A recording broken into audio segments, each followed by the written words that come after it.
మా రంగా అప్పలాలు ఎంచుతున్నాడు. ఈయన ఈయన మంచి వంటకారే, రకరకాల వంటలు చేస్తాడు, పెరుగు చేస్తాడు, అప్పలాలు గోలిస్తాడు, తిరువాతికి నూనె వేస్తాడు, అన్ని రకాల బాగుంటుంది. మనిషి చాలా ఉత్తముడు.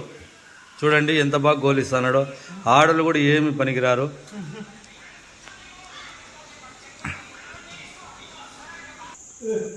మా వంట ఆయన మా కోసం ఎంతో పోరాడుతున్నాడు. కలపల్లా? కలుపుతాలే నేను కలుపుతాను, నువ్వు పాయసం చేసి బాగుంటుంది. ఆయిల్ ఎక్కువ వేసినావు కదా, నూనె ఎక్కువ వేసినావు కదా.